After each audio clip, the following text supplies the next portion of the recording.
estou afastado das lides jornalísticas, como certamente muitos de vocês sabem, digo mais a escrever sobre a história contemporânea e a fazer documentários também sobre a mesma matéria, mas achei que também havia aqui matéria de história, como aliás já foi dito pelos nossos ilustres convidados que fizeram a apresentação do livro e aos quais eu quero também agradecer.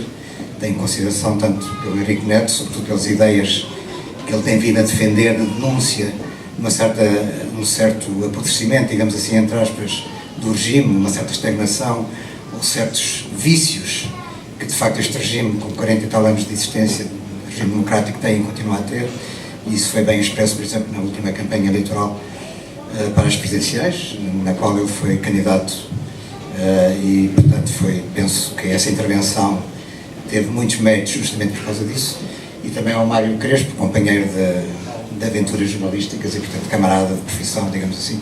Tenho pena que ele esteja afastado agora, poderia continuar, mas são circunstâncias que penso que ultrapassam até a vontade de nós próprios, mas são regras às quais não se consegue fugir.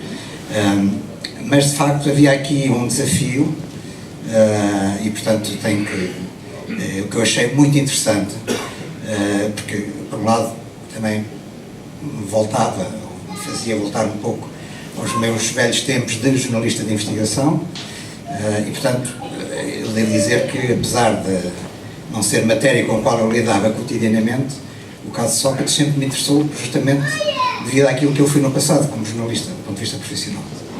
E depois havia a Felícia, e na realidade eu devo confessar que foi a Felícia que me desafiou para fazer esta parceria, porque ela podia perfeitamente ter escrito o livro sozinha, dado que ela, de certa maneira, do ponto de vista jornalístico, é a dona do processo. Ela, desde o princípio, tem escrito sobre o caso de Sócrates e disse-me, em certa altura, olha, anda comigo escrever este livro. Eu tenho uma velha cumplicidade profissional com a Felícia, porque, de alguma maneira, ela começou o jornalismo também comigo, no Expresso. Eu devo dizer até que eu, em certa altura, quando abandonei a investigação jornalística, lhe passei os meus contactos, as minhas fontes, com a autorização das próprias, naturalmente, e ela depois veio desenvolver, digamos assim, essa rede, muito mais do que aquilo que eu tinha desenvolvido, e isso tem sido muito importante para a publicação, desvendar todos os casos que a Felícia tem vindo a publicar e pelos quais se tornou amplamente conhecida na sociedade portuguesa. E, portanto, tenho que agradecer, por um lado, à Esfera dos Livros, o Francisco Camacho, que na altura era o editor, já não é, mas está aqui presente, e, portanto, agradeço-lhe ele em particular e agradeço o facto de ele ter vindo, agora até estar numa editora concorrente, mas não quis deixar de vir aqui, eu fico muito sensibilizado por isso. A proposta foi dele, e também à Felícia por me ter desafiado a embarcar neste projeto. E depois queria agradecer a todos vocês que aqui estão, porque eu sei que eu ultimamente eu escrevo muitos livros, até que dia que eu escrevo livros demais, e eu até tenho desistido de fazer lançamentos porque não quero incomodar os amigos com lançamentos. E, portanto, não quero incomodar porque acho que para as pessoas, por um lado, sentem a obrigação de estar, mas por outro lado é incómodo vir a um centro comercial, seja aqui, seja no Chiado, às 6h30 da tarde, enfrentando o trânsito de Natal, como é este o caso. Podem aproveitar para fazer compras. O centro comercial Colombo agradece com certeza. Mas tenho fugido a lançamentos. No entanto, como este livro é um livro de certa forma especial e também era feito em parceria com a Felícia e a editora também achou que era importante, portanto estou aqui para fazer a apresentação da obra com todo o gosto. Este livro é um livro que tem duas características. Por um lado, é um livro escrito pelos próprios autores que aparecem na capa. E, portanto, não é escrito por mais ninguém, e somos nós que assumimos a escrita do que aqui está. E a segunda característica é que não pedimos aos amigos para comprarem os livros exemplares para subirem no top de vendas. Portanto, vontade não nos faltou dizer Felícia, mas eu nunca pensei nisso. Na realidade, eu acho que o livro tem que triunfar pelos seus próprios méritos, ou não triunfar, e pelos méritos dos autores, e, portanto, ele está aqui para a vossa apreciação, e eu não vou também fazer muitas considerações sobre o livro, já foram aqui feitas, e, portanto, não vou desenvolver mais sobre isso. Eu só gostava de adiantar duas notas. Por um lado, porque é que eu aceitei, na realidade, embarcar neste projeto. Pronto, eu já disse que isto tem muito que ver com aquilo que era a minha atividade como jornalista profissional, e tinha uma certa inveja, até porque a Felícia andava a tratar deste assunto e eu estava a tratar de outras coisas que não tinham nada a ver com isto, mas também porque acho que este caso tem uma certa dimensão, tem uma certa magnitude, e vale a pena deixar um registro acerca dele para o futuro. Pode parecer que é um bocado presunçoso da minha parte, mas eu acho que é importante que se saiba que isto aconteceu.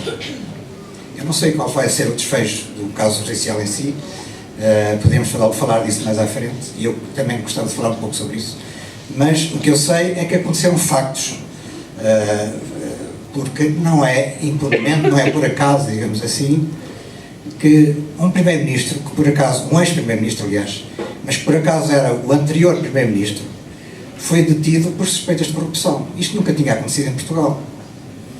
E quando isto acontece, tem que haver forçosamente uma crise e tem que haver um alarme público. E a crise é inevitável, porque ou bem que a justiça exagera, e portanto há aqui um problema, um escândalo da justiça, ou bem que a justiça não exagera, e então há um escândalo da política. Em todo o caso, em qualquer circunstância, há sempre um escândalo. E portanto este escândalo, pela sua dimensão, deve ficar registado para o futuro, e portanto foi aqui mencionado que há uma característica de história, de abordagem histórica, e de facto eu tive um pouco essa preocupação, que era deixar um registro do que aconteceu para a história, porque é importante que as pessoas venham a saber o que sucedeu. É verdade que muitas das peças têm vindo a ser publicadas pela imprensa, não é um caso que tem passado ao lado, à margem da comunicação social, não toda, infelizmente, mas pelo menos de alguma. Eu acho que há mérito da comunicação social que sistematicamente não tem deixado de cair, este caso o aborda e vai revelando novas peças. Assim como há mérito, devo dizer também, dos investigadores. Nunca elogiei, enquanto jornalista, um investigador judicial, mas acho que o devo fazer porque é um desafio tremendo investigar toda esta rede, este circuito financeiro. O dinheiro passa por todo lado, corre o mundo inteiro, dá várias voltas, passa por várias offshores, e há aqui uma persistência absolutamente notável da parte de quem investigou este caso para tentar levar isto até à última, descobrir tudo o que se passou, todas as motivações, todos os mecanismos, todas as ligações. É um puzzle extremamente complexo. Mas vindo a ser publicado aos poucos na imprensa, na comunicação social, as pessoas, a opinião pública, não tinham a dimensão completa do conjunto de tudo isto e da magnitude que ele tinha. Poderiam ter lendo o processo, mas o processo são 115 volumes, são 40 mil páginas, creio eu, é uma acusação que tem 4 mil páginas, é um relatório do inspetor financeiro que tem 5.600 páginas, e portanto eu sei que o cidadão comum não vai ter a preocupação de ler isto até ao fim e formar a sua ideia sobre o que passou. E portanto eu achava muito importante que o puzzle fosse reconstituído na íntegra, num só volume, num livro, fosse de leitura acessível, relativamente fácil, acessível, mas que levasse as pessoas a perceber o essencial daquilo que se tinha passado. E portanto foi por isso que eu aceitei. Agora nós temos este fenómeno das redes sociais e portanto naturalmente eu estou numa rede social, estou em várias, mas sobretudo o que interessa aqui é o Facebook, porque é a rede fundamental. E portanto nós falamos destas coisas, publicamos, dizemos que vamos publicar um livro e depois há toda uma série de reações, umas positivas, umas negativas, há sempre muitas críticas, há coisas muito violentas, há muitos insultos. Temos que ter uma certa capacidade, uma certa coragem para enfrentar isso, porque faz parte da vida moderna. E portanto muita gente começa a dizer: pois, mas porquê o caso Sócrates? Porque não falam da Tecnoforma, porque não falam do BPN.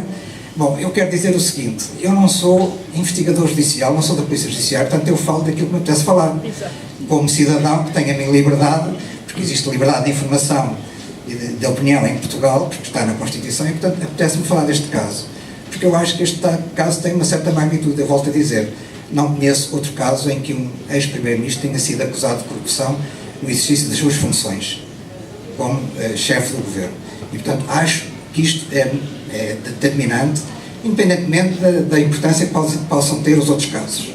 Não digo que não tenham, mas este é o caso do qual me interessa falar e é o caso sobre o qual eu acho que é importante produzirmos uma reflexão. E portanto eu estou, como coautor deste livro, no exercício da minha liberdade. E foi por isso, portanto, que eu achei que era importante abordar o caso José Sócrates. A última nota que eu gostava de referir tem a ver com a presunção da inocência.